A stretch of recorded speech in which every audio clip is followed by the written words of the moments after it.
Bonjour mes frères, il y a certains passages de l'Écriture, lorsqu'on les regarde et dans les enseignements du Seigneur Jésus-Christ, et la parole en général, qui peuvent paraître parfois troublants, laissent place à de l'incompréhension et des fois à une application qui ne reflète pas vraiment la volonté de Dieu, si on n'a pas vraiment pris le temps de méditer sur ces passages. Aujourd'hui, celui dont je souhaite parler, c'est un passage qui est dans Luc au chapitre 14 au verset 26. Il dit ceci: de grandes foules faisaient route avec Jésus. Il se retourna et leur dit: si quelqu'un vient à moi et s'il ne haït pas son père, sa mère, sa femme, ses enfants et ses frères, ses sœurs et même sa propre vie, il ne peut être mon disciple. Donc là on lit ce passage, Jésus dit: si quelqu'un vient à moi, s'il n'haït pas de la haine, s'il ne haït pas sa mère, son père, ses frères, ses sœurs, sa femme, ses enfants, s'il ne haït pas sa propre vie, il ne peut pas être mon disciple. Je lisais ce passage il y a quelques temps, je méditais dessus et je me disais: Seigneur,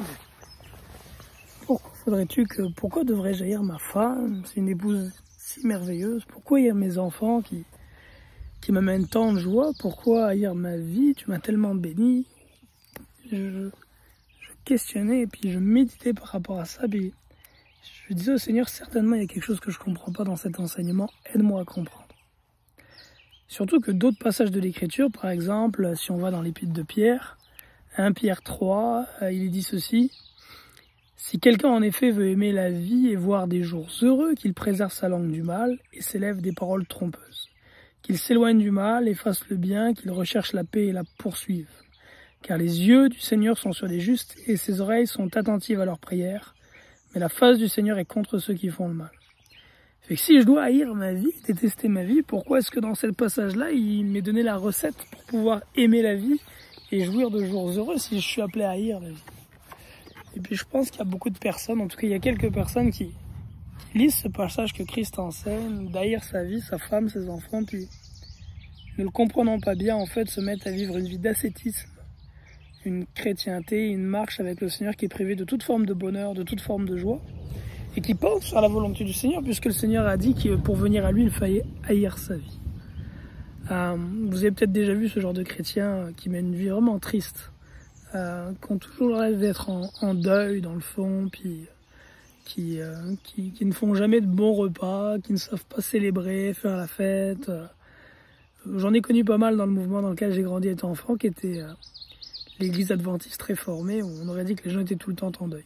Mais ceci étant dit, je veux partager avec vous ce que j'ai compris par rapport à ce passage des Écritures et qui permet d'enligner le passage où Christ dit que nous devons haïr notre vie, nos femmes, nos enfants, avec d'autres passages qui disent: si tu veux aimer la vie, éloigne-toi du mal, ou femmes, aimez vos maris, ce genre de choses.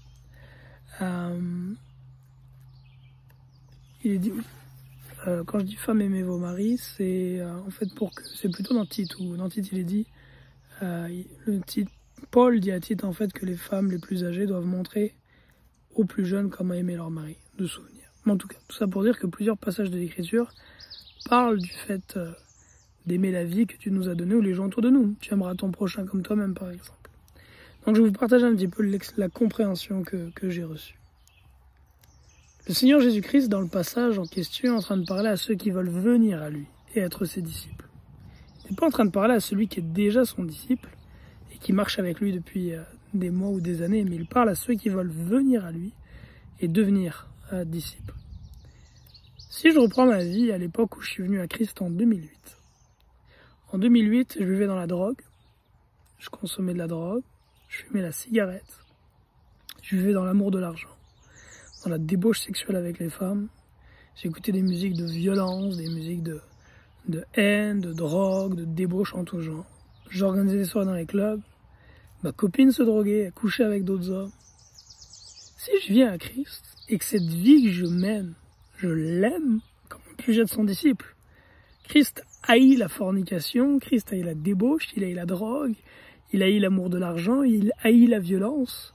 Si je viens à Christ, que je veux être son disciple, mais que j'aime ma copine qui adultère, mon amour de l'argent, que j'aime ma vie de débauche dans les clubs, comment puis-je devenir son disciple? Non. Si je viens à Christ et que ces choses-là sont dans ma vie, je dois haïr ces choses. Je dois les détester, je dois être dégoûté de la vie que je mène. Je parlais à un frère dernièrement qui est venu à Christ.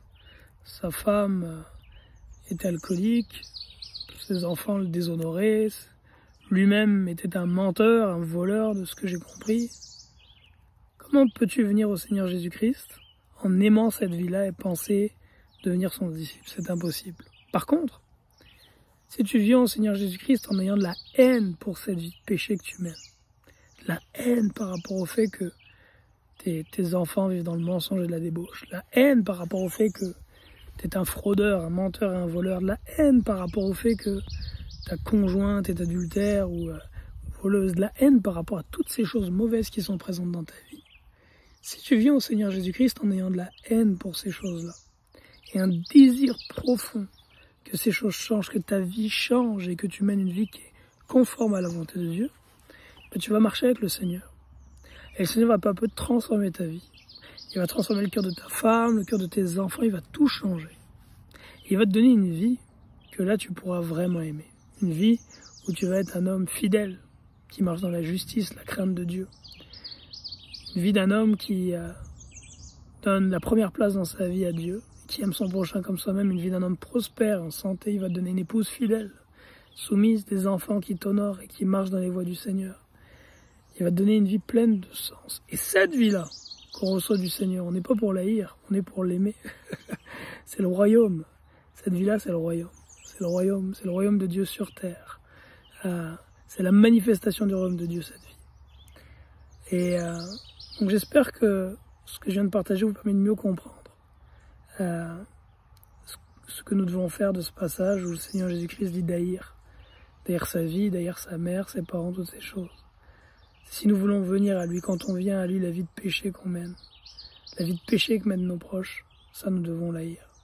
Mais quand tu t'es repenti et que le Seigneur te donne une vie nouvelle, et te donne de marcher dans la justice et de goûter les fruits de ça, la bénédiction, la joie, la paix, l'abondance, toutes ces choses, ces éléments, nous ne sommes pas pour les haïr évidemment, mais pour nous réjouir et les aimer. Et c'est pourquoi la parole dit aussi, on lui dit tantôt, si quelqu'un veut aimer la vie, on va le relire, qu'il s'éloigne du mal et fasse le bien, qu'il recherche la paix et la poursuive.